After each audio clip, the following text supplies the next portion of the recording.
Capage TV. Capage TV. 2020 makamunyo soyé ba sextape et puis ba poison. Akufate a servi en Zambé Bible zoloba bino na bilanga nga na banda kuna bino. Bon, natan wa salili Nzambe Nzamba kotika ya kufaliwa ya bongote. Capage TV. Capage TV. Na Nzambe to kufa baliwa ndengwa na teo bato ba préparer ba kendo kufa na été. Na ebi pe information on ebimi déjà bazu solution parce que une forme ta empoisonné na ba traité te ba ko lo bangote. Capage TV. Capage TV. Ndeko bakenda yo kanisi balo bakaza empoisonné yo kanisi keza poison ya batu ya nani ya néo apostolique to ba te ezaka makambe tourner tout autour de l'église de réveil ndenge ka bazala ki na ba ensemble na bango. Capage TV. Capage TV. Soki akoka koyoka prophétie na ngai abenga ngai moko na téléphone akoka ko expliquer bato fala ka bwana bango parce que bato mususu ya zoka ngama na bango so akabwana bango te akosuka kama Capage TV. Capage TV. ezana bato bakenda faka bwana na bango lelo bakenda komi place akomi wana ba conduire ye na erreur ezaka na mutu moko conduire na erreur nani susi mutu moko da conduire bakenda na erreur. Capage TV. Capage TV. Nga na ebike mokolo ozongela musique makambo ko marché mais soka se séparer na bato mususu te oyo baza pembeni na ye azaka ndeko moko boye oyo ausuka quelque part. Page télévision Cynthia Nabino présentatrice Nabino yeyo oya ko kotisa bino na ba dimension mususu ya iglesia ya liloba ya Nzambe et merci pour la famille vraiment retour ezali vraiment positif bozo benga mosali na Nzambe bozo benga nga bozo senga ba numéro ya prophète Marquis Efrata ba signalera toujours que biso a tozara na limite ya air parce que espace na biso et ezali ndenge ezala kaka bato bebele bafutela mosali na Nzambe po aleka parce que biso tozara na production mais ce qui bongo zoyer bokei na page na asala ba live Marcus prophète Marcus na live na Facebook hein? Bonjour papa. Bonjour. Bonjour bande grand bazolanda biso Nzamba lola pambola bango. Biso toza bien yeso abateli biso Nzambe wana permettre que année o to sakola mambezo ko kisama. Biso toza malamu tozo continuer na kotalisa bana na Nzambe nzela ni bakolanda ko sakola o Nzamba zola kisa ko kebisa ba o esengeli ba keba ko benga na repentance ba o esengeli ba na repentance. Et la Facebook rappelez biso comment nini parce que la Facebook ezali prophète Marquis Efrata. Ouais. Et dans la page na compte, je crois que compte cause a déjà rotonda mais na page ndé mutako cliquer j'aime na page. Prophète Marquis Efrata. Ba live na biso eza na page. Na moment live ezaka moment ya prière, ezaka moment ya prophétie na bande gonso bakolanda biso partout. Et pour na YouTube. Na YouTube prophète Marquis TV. Yango eza mukuse prophète Marquis TV. Au mon chaîne au s'abonner à la chaîne déjà enseigner ils a déjà nakati ou tozoche sika enfin que bana Nzambe balanda ba enseignement sur la profanation de ce qui est sacré, sur les totems, sur beaucoup de choses, sur Bankodia, sur ba chef coutumier, sur ba sorcellerie imposée, ba sorcellerie inconscient. Il y a beaucoup des enseignements que débat dans Nzambe nakati ya chaîne nabiso sur YouTube prophète Marquis TV. Tosimba qui est belé à Makambo, ça peut parmi bateau ba prophétiser qui pour na frère Michel Bakenda, tout ce qui se passe autour de lui et les lots ba il biso sous il y a poison et ça a été la Christian au bakanga qui na mamba téléphone il y a pasteur Moïse Mbié et tout OK en gros pour na mambo et ezokoma lelo. Bon, nakanisi que Nzambe akebisa mutu pamba te. Je crois que ndeko bakenda Nzambe akebisa ki c'était en 2019 quand on s'est émission wana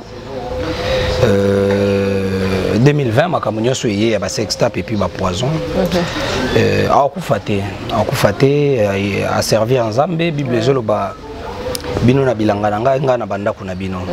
Bon, natan wa salili Nzambe Nzamba kotika ya kufaliwa ya bongo te yo ebi kinga na lia poison qui empoisonné bané uti kolekawa nanzambe to kufa baliwa ndengwana te o bato ba préparer bakendo kufa na été na ebi pe que information on ebimi déjà ba solution parce que une forme ta empoisonné na ba traité te bakolo bangote.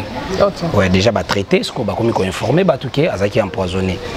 Bon, je crois que comme moment oyo bande ko nyonso bazolanda biso bayeba. Omoni émission to sala kina mwana na yo tindela kingo zo kwa Brigel. Na lobela ki mes ennemis. Mon kilo bato ebele ba échouer parce que ba yebate que no ba ennemi bazalaka. Bato ebele ba échouer na ba ministère na bango na ba société ba échouer na mabala simplement parce que ayebate que na mukili oyo ba ennemi bazalaka. Donc notion ya ba ennemi azaki na moté. Ndeko mo akomela na commentaire ya émission na pona za na soucia ko talango. Na monia akomi abi mais pasteur faut expliquer biso verset où ezolo ba aimer vos ennemis. Lorsque yo ezolo ba ki muto alingi yo te ko linga yete mais Bible ezolo ba aimer vos ennemis. Alors, lorsque la Bible dit aimez vos ennemis, n'a pas ça y réponse peut-être bazaki belé ba quelqu'un qui j'aime na commentaire na yé. Aimez vos ennemis au Bible zolo ba ke bolinga ba ennemi na bino, il faut aller voir il s'agit de quels ennemis. Dans les physiques comme ça, tous on a ba ennemi mutu moko linga kayote, atiola kayo la takabiente, à côté la ko ba réunion finga kayo, mutu wana Bible zolo ba olinga yi. Aza ennemi na yo, mais comme c'est dans le plan physique linga yi.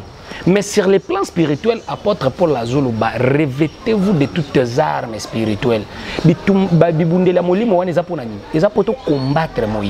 pour dire que muto azo bundiso na mulili, muto azo sala ke osala ba avortement, muto azo lia yo bana na butu, muto avandeli misala na yo, muto avandeli ba diplôme na kindoki. Ti a Jésus pour ça no makambezo simbati. Est-ce que nemi on a des bibles zolo bolinga? Ça va so que zaye, zo mwana no a bébé, kende na kinga sanye pa maleki na bino ya ndoki, tikele mwana yo kende zanu. C'est maman na kezando. Aimez vos ennemis. Aimez vos ennemis. Na lingi yo mingi maman leki na ebi kozaka na sorcellerie mais simbelanga mona bébé nga na kezando avana zonga na wazo na maboko na yo. Omoni. Donc ko comprendre Bible mabe et conduire ba chrétien na ba erreur. Lelo oyo ndeko bakenda yo kanisi balo bakaza empoisonné yo kanisi keza poison ya batu ya nani ya néo apostolique to ba te ezaka makambe tourner tout autour de l'église de réveil ndenge ka bazala ki na ensemble na bango soki ndeko bakenda ko micro ba soki akoka ko yoka prophétie na ngai abenga ngai moko na téléphone akoka ko expliquer bato fala ka bwana bango parce que bato mususu ya zo kanga na bango so akabona bango te akosuka ka mane o bazaka ti siko azaka ti siko na ko bandeni ezana bato bakenda faka bwana na bango lelo bakenda komi place akomi wana ba conduire ye na erreur ezaka na mutu moko conduire na erreur nani susi mutu moko da conduire bakenda na erreur ozomona ezaka na mutu moko da conduire bakenda na erreur aza moko kaka soki kaka ko comprendre que mutu conduire na erreur ezana ndeko akabona na yeba makambo nyonso lingi lete même o esalami lingi esalami la été mutu moko da conduire bakenda na erreur yango mona benga ki kana repentance à se repentir ceux qui peut à se repentir OK zamba ozongila nga na ebike mokolo ozongila musique makambo ko marcher mais soka se séparer na batu mususu te oyo baza pembeni na ye azaka ndeko moko boye oyo asuka quelque part bon peut sans jamais raison parce que ton yebisa ki akeba bazoluka l'équipe ina ne ba 8 mois avant sextape obima na komela ye na Facebook à répondre na nga ça na bato belé o prévenaka mais bazwaroka on dirait le rose pasteur amkie ouais bandimo ezate bon biso l'église amkie likambote biso sko na église ya mukie na mukie ya nzoto na église ya mukie na mukie faut za moi seka mangembo faut za moi géant te biso siko toza munene na kati OK ce qui fait que na mukie na biso libanda na kati basidatiki ba obika bikomba ba obota na mukie na biso akati Dieu fait ce qu'il peut faire. Pierre Jésus était plus petit que Pierre. Vous voyez, l'onction ne dépend pas de l'âge. Toza wana penza te pona oluka ko ndimisa mutu prophétie za lisacité. Donc to pesio ondimito tiki opesa ka nzambe raison. Ba pesi nzambe raison. To suki wapi lelo awa na makamnyo so to lobaki. To suki wapi ekika na okokisama na benga ki bango na kebisa ki bango ndenge moko pe. Je profite ya webisa ba pasteur nyonso bana ba album na ba studio ba bimisate. Non, parce que tout le monde déjà papa Moïse Mbié la réserve de l'Éternel a bimisaki déjà Olandinga tia album na déjà triomphe et pasteur nyonso na album na studio so ka bimisi scandale. Bah, on a un album dans le studio. Papa, il y a un habitude. Pasteur, nous avons un album dans le studio. Alukanga, Nebiseni Nosala. Ce peut pas boy, tu as une émission. Mon album n'est pas une semaine après scandale. Scandale en quand même bilo le roi. Il y a un habitude. Nous avons aussi la musala na etuzana na délige na ebisio lilo ba pasteur nyoso bana album dans le studio. Bazongi la na nzambe bati. Na lobi ba pasteur. Ba moi je me pasteur. Au pichu monza pasteur, ebite. Oh. Pichu monza pasteur. Ah, Azara qui chose à toi à déplacer. Azali. Ah. Azali. OK. Ayemba sauter. Ayembaka. Ayembaka. Ayembi pe na matanga mama Levine. Ayembaka. OK. Pichu monza pasteur. Henri Papa pasteur, Batou Maïka Lambaye pasteur, Franck Moulaja pasteur, Basé Belé pasteur Louwa, Basé Belé pasteur Boyemba pasteur. Ok, voilà, Maman Chabani pasteur. Donc, on a prévenir Rio. Ok. Et papa, rapidement, pour la côte nous, ma robe de gloire. Aujourd'hui, on a un titre. Robe de gloire. Bon, ils ont beaucoup de chansons où on qui temps et Rolanda Pinzate. Mais moi nous ils qui nassé et puis biso to linga Pinza nzamba convaincre biso va to lo balikam. Le quoi to qui temps Rolanda yango te na mozindo na kanisi que il est seulement temps que bana nzambe ba moko ba ko différencier les biens les mal par rapport au bazoyoka au pe bazomona. Ouais na kanisi que na tikala na ko mona babilo ko moko te ya mulili na ngambo wana ya mamalo. Ce qui est bandi à tout vérifier le rappeler mais naïbi que kuna tulanda na biso musique bien que le lonzambe na lola na bonzambe na ye le rôle alinga batu batambula na humilité alinga batu batambula na komikitisa na ndenge ya bien bandi kwana nyoso lo ba se retrouver par terre. Pourquoi? Parce que avant bandi kona biso wana même numéro na bango téléphone ils été so aleki une émission pesa numéro à secrétaire na ye oko benga été numéro na nga star batu bako ye bango te mais lelo so baleki une émission bako mo pesa numéro 085 au moins numéro so ko bengo ko zwanga moko voilà wana nzambe nda komisi bango wana pour niveau mari misambo atika ki bango avant kufa niveau taw mari misambo zo kufa série wana ndenge bazalaki ba musicien nyonso wana mais yo zo numéro ne bapi o benga ko ya mbota. On était si qu'on belé bazapeka na prison. Té prison na si là ba comment on fait ça ba numéro na bango ta na ba page na bango nyonso ngala benga bango ndenyi so na zu message na ke na page na Facebook na zu numéro ni na bengi so andimi message andimi so andimi te na tiki na comment observer. Parler la langue zarani. Parler à langue. Parce que dans banze monyo so maman leur abanda ki yango na nze mona je vois jamais papa nanga papa to moni pe frère na biso bazo fia kula mikolo yo nie pas kota ki a langue balobi langage kabbalistique et tout comment quelqu'un peut savoir à quoi yeba ke o eza langue ezolo bela nzambe o eza langue ezo invoquer et tout. Merci beaucoup Bible ezolo bana biso ke tango molimo na nzambe kitela ki bango ils ont balobaki na ba langue mosusu. Cela veut dire beaucoup de Congolais alors ba portugais. Le Saint-Esprit c'est là que baloba na ba langue mosusu. Ouais. Donc parler à langue. Ce qui ezolo ba man église, il faut interpréter ça. OK. Selon la Bible. Ceux qui parlaient en langue, ezolo ba ma fait lo ba na ba langue mosusu. Parler en langue, motoazo bondi la za rempli de l'esprit. Akoki ko koma tina niveau ya koloba maloba o ezo yoka na te na monoko ya yebi sokaza yé moko na chambre. Mais lorsque muto composer nzembo a bondi la te azana studio bazo arranger chanson abandi o chakora bara shinde bara faut faire très attention. Que ça loyembo Saint-Esprit ngana lobi il faut que bana biloko wana parce que na banze mususu euti ko lekawa bandeko ba uta na ba magie bango nde ba expliquer que non ba yebi yango eza ba langue soki kabbalistique eza ba kabal juif eza bango nde ba uta kuna ba yebi ba biloko wana mais biso to kebisaka bana na nzambe pona ko talisa ki parler la langue ezaka à d'autres langues ou soit muto aza rempli de l'esprit yé moko na prière privée na ye akolo bango en public te pona ko expliquer batu nini c'est la folie apôtre Paul azoloba lorsque lo ba langue batu ba comprendre te et que zolo bango église non vaut mieux faire kimia mais ceux qui interprètent azali et que langue yo zoloba ils en interprètent moko wana ils a portugais voilà makamba lo beza boye za pona ko édifier église et lorsque tu le fais seul ils a langue peut-être ba ko yebate mais lorsque tu le fais en public eza ya rende bere shende bere kende bere attention mutako tangila biso kombo démon na kati ndengwana et puis toza pe distrait biso to komika kende bere kende et puis il faut faire très attention à Babloko parce que le diable s'est infiltré dans Babloko. Merci.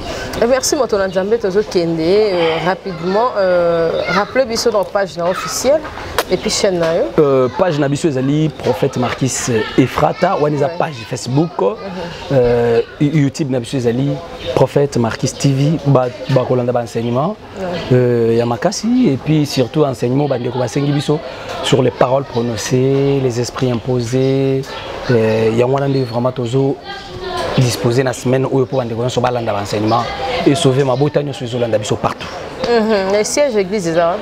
Siège nabiso ya église ezali na Kitambo avenue Air Congo numéro 68. Avenue Air Congo numéro 68. Ba on est bani base wa prophète Marquis Ephrata bo benga na numéro na tutaka toujours bo za musana Nzambe zalaka nzoto kolongono.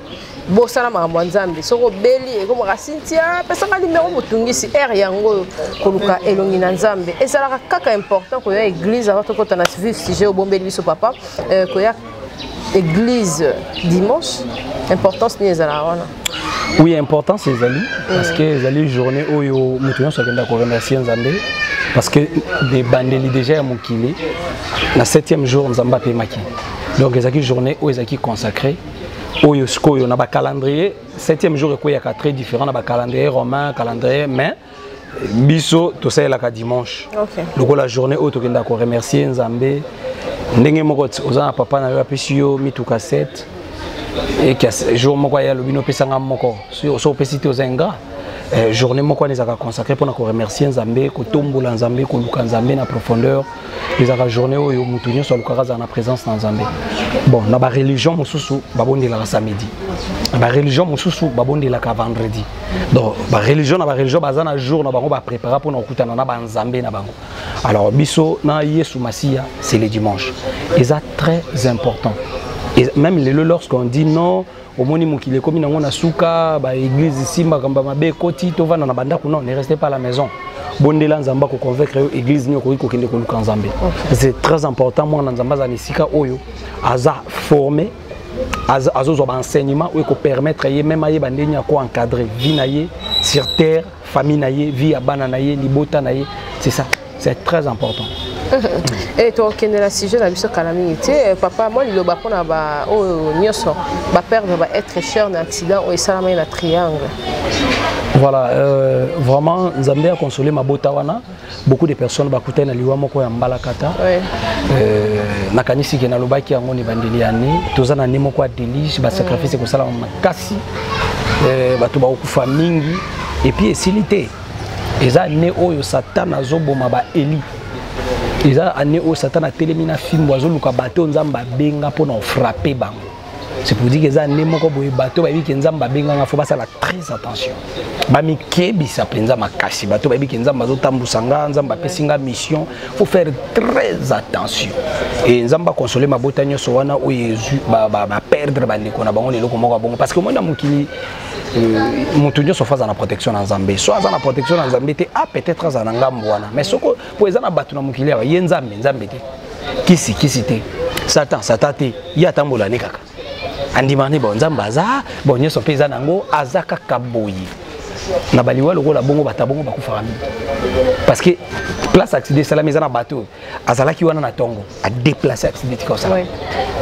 Eza na bateau bakitaki na ba bisu wana o bato bakufi na kati akiti bisu wani batuti yango bato nso bakufi. Tikala oyeba que même tant ba sacrifice sala na monde qui occultiste à cause de bus na il y a dit que 16 personnes ba nakati ba envoûter chauffeur pour ebeti tono moi 10 ba kufi il y a futini nyongo biso somba OK ensemble des biso mosusu siko tango lokwa nezo salama batunyo so ba nakati OK non na banga kanzambe te oyo ye peut-être atambola kana nzambe te na protection nzambe te mam na nzambe tala kaiti liwa bongo bato na bakenda ba innocent bakufa makasi na ba liwa bongo protection na nzambe za kité ba oluka makile so pana na ba crash ba innocent bakenda ozomona na ba accident na ba mai na ba bateau ba inosa bakindaka ndengwana et lorsque biloko wani zo salama il faut peuple de Dieu ba yeba ndeni ya kotambola Au Bible qui recommande ton sort à l'Éternel.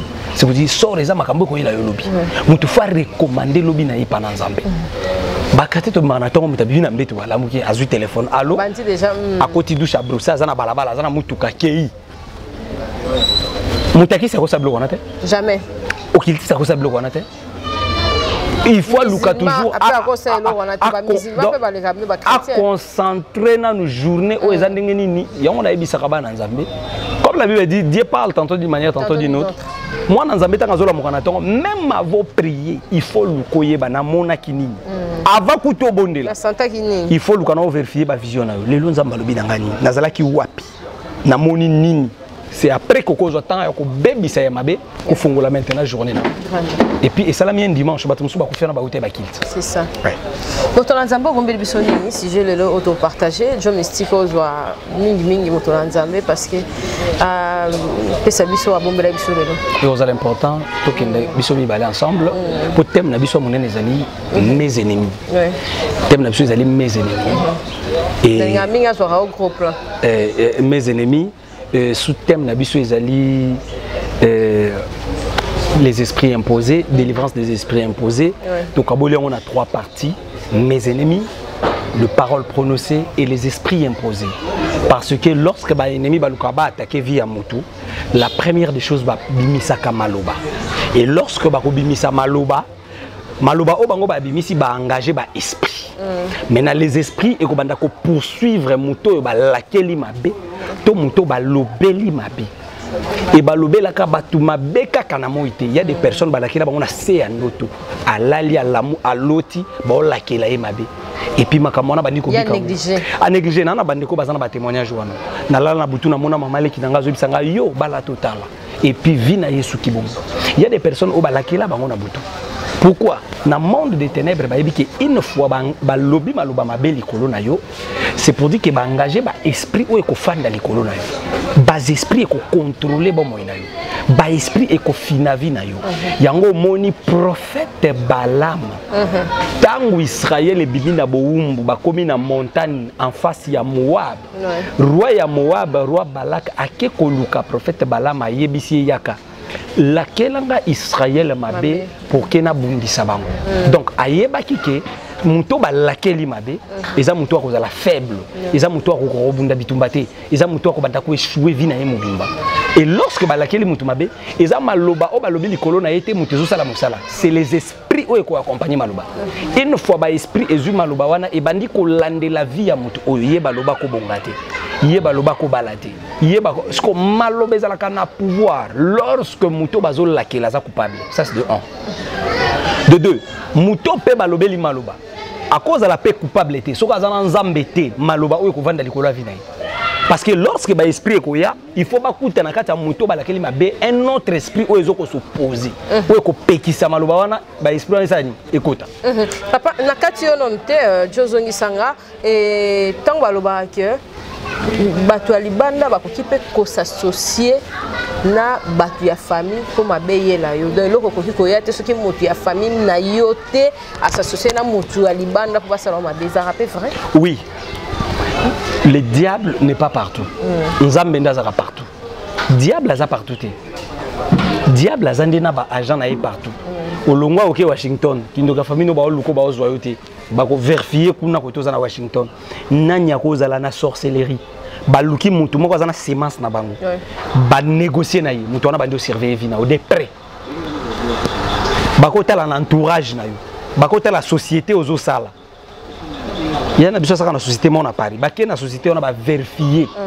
Pour diable ça partout, bah téléphoner, bah non, biso awa, tout le monde a signé ça là mais ngam na ngam côté tozana Clémentine, tozana Junior, tozana biso nyonso. Bon d'accord, au moins signé ça moi na biso, bo finer la biso yi. Mais ça l'année place wana simbate, ba longolé na musala beba. Donc yo mona ka batu moko bo botamate bo yebani te ba bandi ko combattre yo.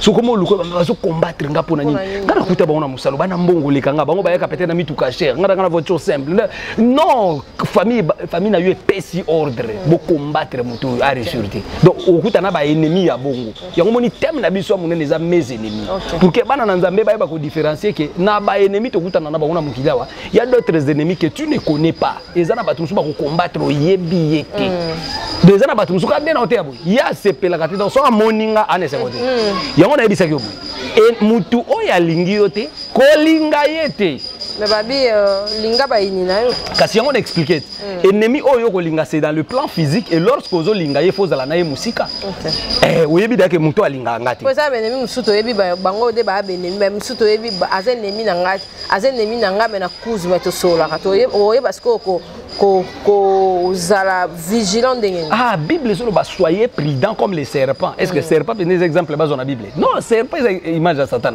parce que yesu azolo bana biso boza la prudent lokola nyoka hein boza la prudent lokola nyoka nyoka za très prudent parce que ce bible les autres exemples wana boza la yango moni quelque part Jésus dit les enfants de 7 siècles sont plus prudents que les enfants de la lumière. Cela veut dire quoi? Bana ya mukili oyo babonde la kati bana balabala. Obi ke bazaka prudent ke ba chrétien. Ba païen bazaka prudent ke ba chrétien. Ba païen monaka. Ils sont très prudents. Soit sentir que bisiko balinganga te alongwe. Mais biso mona Bible et ça le kota zaka ndeko nangai. Nzamba limbise kaka makamba salenga timu ko moko ba bomiyo. Yo kanti ndeko bakena le soka zala ki prudent. Angale pozo. Hein? Jamais. Pour nga ndena za boy na ebisio ke non, nga nazala empoisonné. Mais na koloba peke, iloko wane komela nga pona za prudent. Lorsque j'ai compris que nazako liana ba ininanga, nazaki na bato bazaki benemi nanga.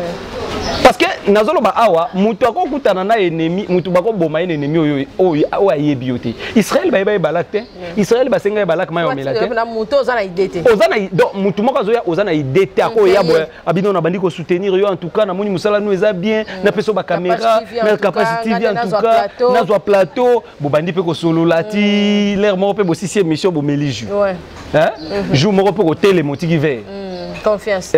Jour moko pa ko yo cadeau, au moni na oteka ba bag, nzoka teka ba bag te bag moko empoisonné ya la tio na musapino, ata mbongo nyoso na ngopesa nga yo ka bag wana e kotu etikali yo na loboko esili poison vandi. Il y a beaucoup de choses comme ça. Vraiment. Et lorsque Moutoza président na mukiliao, parce que ba ennemi ba bota maka lorsque Moutabandi ko tomba. Lorsque Nzamba zo tombola, chaque jour né un ennemi.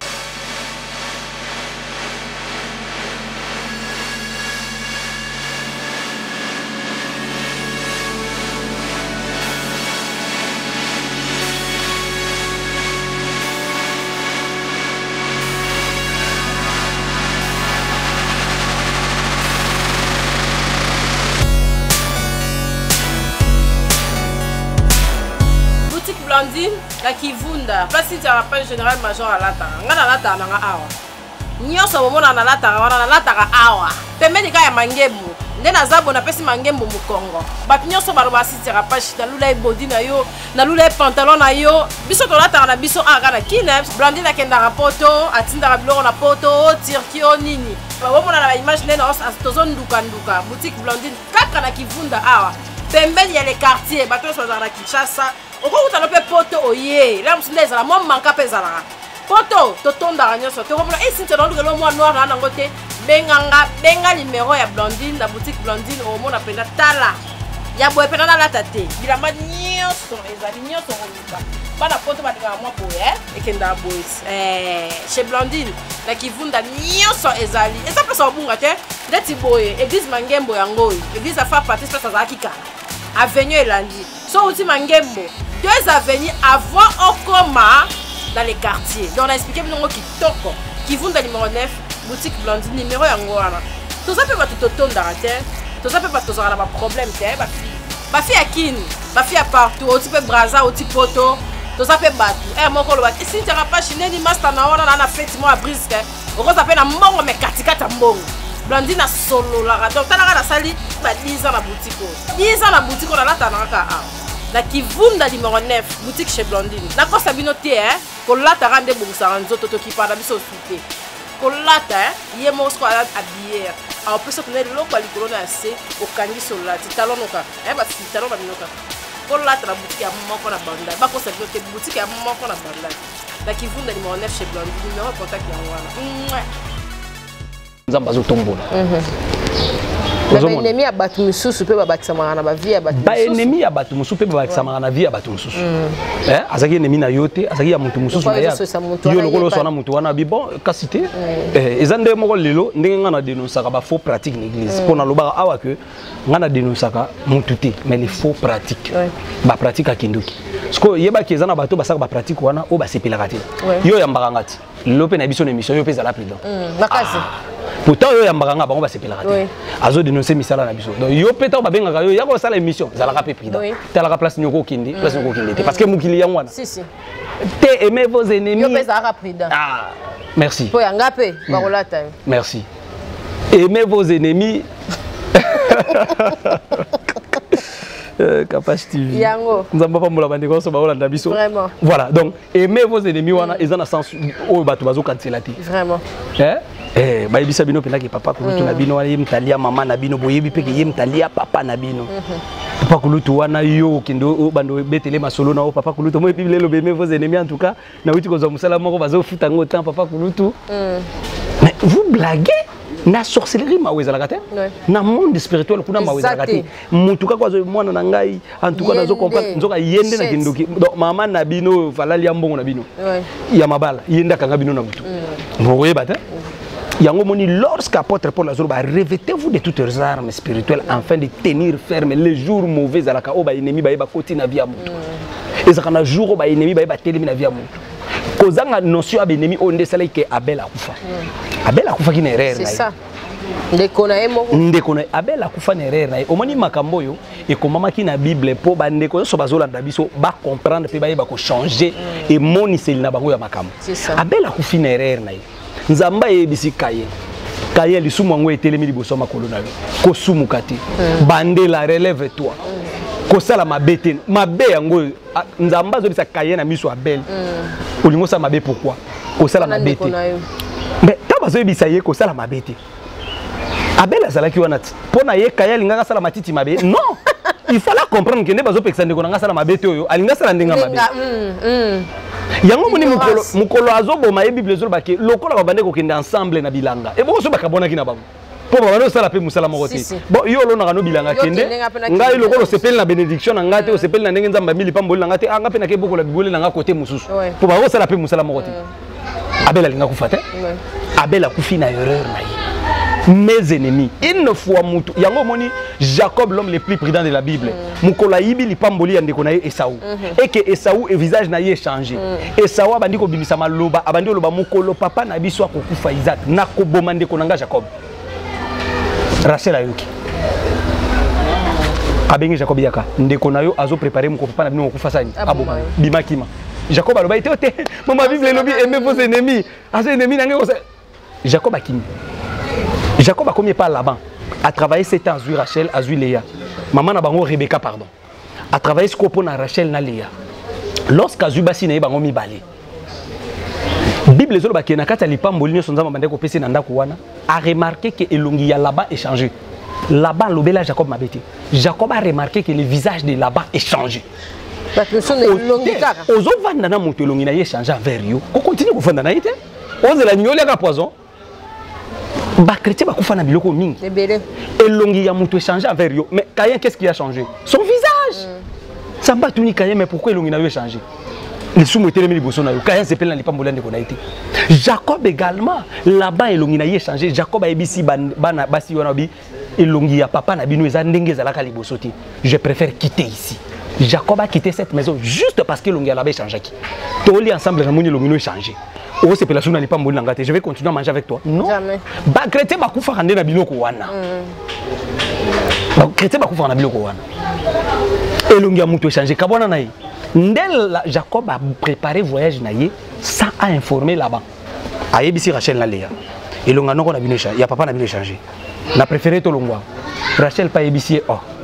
Il nous a vendu. Il nous regarde comme des étrangers. Allez à d'autres na biso. Ah, donc lorsque tu appelles ça d'autres, elle va te kiyo. A te kabiso, allez à d'autres. Toko ki na biso. Ba bini ba ki 3 jours après la banzo ba ki Jacob azati. Là-bas bandi ko landa sko Jacob akende ko sala ye mabe. Ndenza mba bimeli là-bas yebisi ne parle ni en bien ni en mal. Même na ninga malabu, même na ninga mabe, comme ko lobati. parce que nzamba ebaki ke atana ko délivrer Jacob poza mwana nanga mais baloba kaka te parce que ba lobi les esprits et ko baby ça na nous vina yi ti délivrance ya ba esprit diabolique ba esprit méchant et ko ya ko kuta ce ko via mwana et ko baby ça via mwana ya wana sous thème ya semaine oyo ezali les esprits imposés délivrance des esprits imposés bato belé bazana ba esprit oyo nyokola bango à travers maloba il y a zomona kaka basé mais sopana ba avortement oh il y a un esprit imposé na libumuna yi un esprit imposé na ndako na yi un esprit imposé na misala na yi ndeko moto uto bondela pone na téléphone pa uté ko bota azaki na service na tchaki ya ba cas difficile ya bandeko bazaki na ba poma ko bota lui aussi c'était ça bazo eloko mo ba tchai na libumu soki eloko wani ninganize misopani donc oke eloko ningani na kata libumu et lorsqu'on a commencé à prier mais biloko mo bimaki na nzoto ya oye mo ka comprendre à partir du téléphone à quoi heureusement mobile na zaki na ba prière wana nzamba ko délivrer ba ko ba ko zwa zemiti mwana ko botama bakenda ko imposer ba esprit na nzoto ya mutu ndenge moko zomona akab nzamba tinda ki esprit na kati na ye esprit wani badi ko pousser akaba ke de bitumba nzoka ndi nzambe mitache na nzela wana po akende okufa. C'est pour dire que tant que mon ami bato basaki ndumba bakoza bazwe esprit moko mabe bati babi asaki ndumba tia kufa asaki ndumba tia kufa asaki ndumba tia sida donc moni muto osaki ndumba ta bo pekisa ye ayi kosala nini ti muto akufi ba imposer ka esprit même na vie ya bana oboti bana moni bana baka baganga bana baoki na kikulu na bana bazo beba uzutu na nzambe na bana na boti ka munyi na salini mukilio mona ko bakotala kaka te aboti bana kitoko alela bango te lokwa to rataki ba imposer kindumba na bana ba imposer même vie ba kwiti ya ba masango mona ko kindo ka famille bakotala ba mwana mobali wa kobonga ndenga zo kendele to monela ye abonga na vie bakozwa ka esprit wana ya masanga bache mwana mbali bazo esprit kindumba ba imposer pour na mukilo mona ko bakozwa mais Coca-Cola o mona ko bakwa envuta o ba pesi mutu ameli via mutu bébé ata mai bakwa envuter bouteille ya mai via mutu bébé donc ba esprit imposé tozo mona mukanda ya lictose même verset moko bandeko nyo so ba olanda biso lelo ba permettre biso to senga bolim biso mingi mais nous devons continuer peut-être avec ça parce que ngana na bible moko munene makasi na déposer en plus na chair tout ça tozo no mukanda Luc chapitre 13 verset 10. C'est un verset au bandeko so ba olanda biso ba yebi mingi.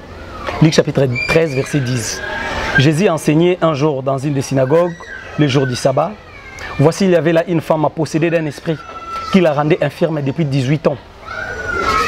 Elle était courbée et elle ne pouvait pas tout se redresser.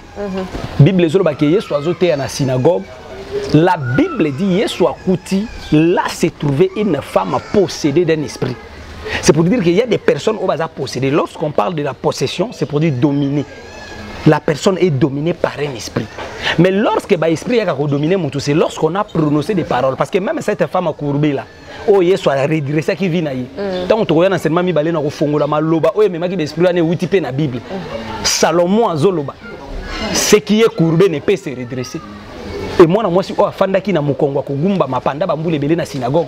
Ba pasteur ba mesana ki nayi pour lelo ba pasteur ba mesana ka pe na bato lelo e koma mutazo bota te chafua 50 ans mutu vie zo simba te chafua aneo chafua ano eza ni na te eza biloko musu zo senga mutu chafua te eza biloko musu senga mutu aleka na délivrance abunda comprendre que j'ai naza imposé na ba esprit lelo ba chrétien ba zo bitumba na ye vie na ye ba échec na ye na mutu wa Nzambe c'est la volonté de Dieu c'est misale simba te volonté ya Nzambe libale kufi volonté ya Nzambe. Ce n'est pas la volonté de Dieu. C'est que vous êtes possédé d'un esprit où ils ont rendre infirme. La Bible dit 18 ans cette femme était courbée dans cette église. À Bondelaka, à Sambelaka, à Genaka, à Priaka, à Bofrande, même au Congo, na yetikala courbée. Et Yesu Masi atanga koti na kati ya église na synagogue, comme c'était le temps messianique, il a fallu à prononcer ma parole. Cette femme, tu es délivrée de ton infirmité. Délivrance yangwana. Il a fallu Yesu fongola moi si oyo parce que ezagi na maloba moko Salomon atika ce qui est courbé ne peut se redresser. Oye gumbama eko fongwa mate. Même yope na famille ezana maloba batika. Vie ya bana basi feza la boy. Vie ya bana mibale ko zala boy. Vie ya bana bokobote ko zala boy. Vie ya misala na bino ko zala boy. Finance na bino balia na bankodia. Mbongo na bino ba chef coutumier famille basalela. Étoile na bino ba magicien famille bakanga. Il y a des paroles qu'on a prononcées. Maintenant et comme moment yeso loba maloba likolo ya ba esprit o ezo dominer la nzoto na yo. C'est pour dire que toi na semaine moko ya délivrance des esprits imposés o wapi la parole de Dieu écoute kita likola ba vie ya bato nyonso baza bloqué ya mutu nyonso akanga bezo sentir que ndenge nazao vie nanga makambo ezo fungwa mate misale za bloqué santé nanga za bloqué vie ya bana nanga za bloqué semaine o eza semaine moko ya la parole de l'homme et de Dieu. C'est pour dire que musali anzamba zo lo pamaloba likolo ya bato et à travers le Saint-Esprit vie ya bato ezo fungwa ma parce que Elia kanga kimbula sinon à ma parole alobaki bon sinon à ma parole engager le Saint-Esprit mbule kanga semaine où semaine il y a la parole de l'homme de Dieu. C'est pour dire que bandeko ba kobondi na biso na live bandeko ba kotinda ba requête na WhatsApp to ko prier pour na bango to ko déclarer likolo na bango eza service moko ya makasi o semaine o mobimba to ko zala vraiment na kati ya jeûne de prière o wapi to ko bandaka ko mela mai ti na pourquoi to le loko moko léger la journée to zo bondela to zo tambola na mai semaine ozo ki ko sila ndengwana afin que mutu nyonso aza imposé par un esprit ya malade parce que même na kati ya ba malade o ke ne pas munga lobi fibrome nzoka nde ba imposer un esprit na kati na yo ya malade est-ce que esprit wana ba diko bota ba komba ba maladie c'est comme ça que au moni na kati ba témoignage na biso bande kwa sida babiki misusu wana ba sida kindoki ba imposer un esprit munga ngatali na makila bino iza sida to bondele bungi ezaki sida te un esprit misusu wana nini ba fibrome kindoki bo bondele ebungi ba to acycle zo matezo kitaba maladie héréditaire ce sont des esprits o evandi na kati ya makila parce que ndenge nini papa na bino abeli yango yo bela e okuta bato ba bika ba maladie oyo abondelaka asambelaka aza mwana na nzambe. Oui, mais cette femme en église qui délivre, il y a des fois na couture na synagogue. Ici il y a aussi des hommes de Dieu. Tchako ndimoko bika non, il faut comprendre que c'est un esprit qui l'a rendu infirme depuis 18 ans. Il soit Kepli a témoigné pour la maman Walobi, cette femme est aussi fille d'Abraham. Que Satan tenait lié depuis 18 ans. Il y a beaucoup d'enfants de Dieu au baza penzaba na nzambe. Abonde la kasambe la kapona bato yemba kan église mais Satan a lié vie na yazobo tata azobalati misale zo simbati aza bloqué asambe la kachaka bo franda soutenir ka ba ministère mususu asala ba orphelinat ya kanti so asala orphelinat de délivrance nebisa ka bato ko sambe ko sala ba orphelinat ko cha bo franda nyonso wana ezaka pona délivrance te délivrance zo utana na prière une fois ya la prière likola likamuna yo à travers la prière mutu ko sala pe ba sacrifice ako présenter bo franda. Mais cela ne veut pas dire mutu soka zo bondi là to mutu soka nde sili po ndimeli Yesu c'est fini, il y a pas de condamnation pour moni na Kinshasa wa to na pasteur moya te akatande de la grâce ba masumu wana bino bolo bakawana ba lien na ba lueza te to za attendre de la grâce tant de la grâce mais vie abatebele zo le kana balabala ba ndimela Yesu na tant de la grâce bazo souffrir na ba maladie ya famille baza bloqué na ba système de vie ya mabota na bango batu bazo kufa mama nakenda ko bondela pona batu na hôpital yo yebi semaine on a bondela ki hôpital moko quelque part même église na kotina bondela pona ba malade comme chaque fois na besoin sur na ke bondela pona ba malade na yeba ba temps na ba na hôpital papa yo sali combien de temps une année yo sali combien de temps 3 mois yo sali combien de temps 2 ans yo 2 ans l'hôpital il y a pas de changement bon après ça va qui c'est possibilité ça tes familles abandonner mutu atikali moko na mwasi j'ai prié et toujours papa na za possibilité papa nazaki ko sala misala papa balokinga papa vie kindoki ya famille voyez et batu bazo quand on dirait les loso ka bandi ko tombwama to azana moi salaire to azana moi sika ko lala azana moi mutuka lorsque bino boté la parole ya zo mon dirait bon le pasteur vient prêcher parce que ngana na mutuka oubliez que biso ba biso nzambe pa yokila biso mawana tongo voilà au monde non il faut critiquer les pasteurs na biso ka bana nzambe lorsque vous suivez des enseignements si vous n'êtes pas convaincu profitez de l'enseignement si vous êtes convaincu appelez-moi si vous n'êtes pas convaincu ne m'appelez pas moi je fais des émissions pour na côté ya peuple de Dieu pour na biki na batu mususu ba benganga te mais l'essentiel va profiter de l'enseignement. Ce qui peut le bonde là, cet esprit convaincre yo ko bengati. Cet esprit convaincre yo tinda requête non na WhatsApp, to ko bonde la pona yo nzamba visiter. On a habité le loso qui tengo za to l'ex ba témoignage bientôt chango lundi. To chango lundi nzamba pambola bande ko so donc ba témoignage on na linga to le qui sont parce que ils ba témoignage ba to kutani na bangote to bonde na téléphone ba to nzambe. Merci beaucoup. Merci motona nzambe to moni to zui ya motuya o nzamba bomela kibiso lelo avant to clôturer et prière pour notre continuer espace na biso lelo.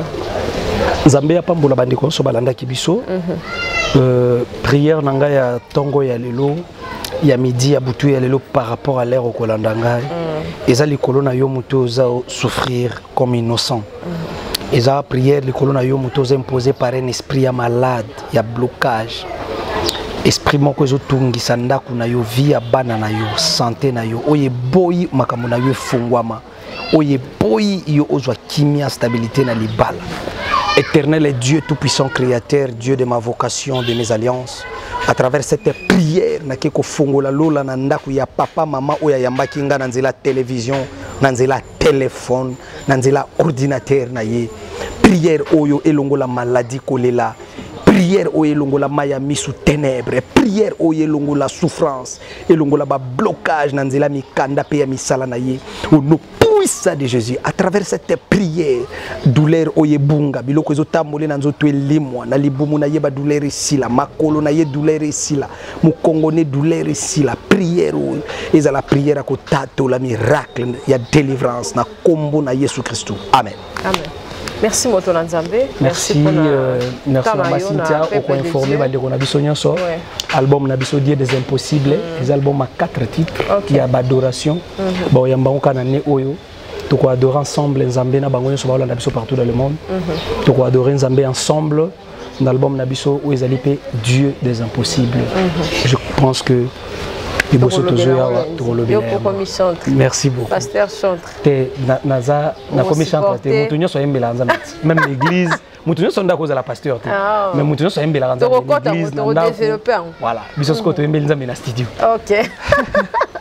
Merci, bientôt Dieu des impossibles. Tout comme il souka, beau partager, beau aimer, beau s'abonner à Capage Télévision, beau s'abonner à Prophète Marcus TV et au Salabien, beau Lukaï na Facebook Live, beau Sambele Longo, to Sambele Longo. Nzamba pambola mabo tapé bateau nyos ba kota kapé ba chaka lisu na ba likolo na Capage Télévision. Merci, bye, à la prochaine. Mutualité misunga, yo moko misunga. Tokate mutilinga la tezake yo moko misunga nga déjà na sadere ne la sabre na ko ke na Turquie Suède nga na Suède mame na sale fo na comme la dina bella kaponga na si na sadere la pétrolière Grâce Mandela. Voilà misunga ya Grâce Mandela la pétrolière quoi. Donc ngai na si na sadere et ba misi na matu bazape kuna na bosenga bukende kuna parce que ngai mo na sina sadere na ba mission na ngai misunga ya Grâce Mandela la pétrolière. Misunga ezali mutuelle na biso ya santé. Ngai moko na ba mission na nga toza déjà na kati ya misunga ekopesa yo soin en cas de problème na mboka so pe senge bima libanda et bimisio kaka. Misunga ya mama Grâce Mandela. Allô ngaya wa santé eza misunga. Ah! Hey, okatelinga lingala pour na santé mwana. Mon fils, pour ma santé, misunga. Ah, okatelinga lingala. Bandeko, misunga ezali kokatela mutulingala te. Ezali mutuelle de santé. Oyo epesa melinga batu nyonso. Employé to non employé, mutu nyoso oyo akoki kaka ko contribuer na mbongo mukie na fin du mois pour être mokolo akobela misunga ezwa soin na ye na ba hôpitaux nyoso ya minene ya République démocratique du Congo. Soki maladi na yo bakoki ko traiter yango awa na Congo te, misunga akozwa charge na yo okende kozwa soin na bamboka lokola Afrique du Sud, Turquie, Suède, Russie, to kala mingi te na bamboka misusu. Soki mutu oyo misunga ezwaki charge na ye mpo na basoin, Nzambe akamati molimo na ye, misunga akosokipe na mort na corbillard. Ate bandeko bazali libanda bakoki koadere bandeko na bango awa na Congo po ete bazwaka soin awa na mbongo bango bazali kofuta. Na misunga, ta santé c'est ta vie. Capage TV. Capage TV.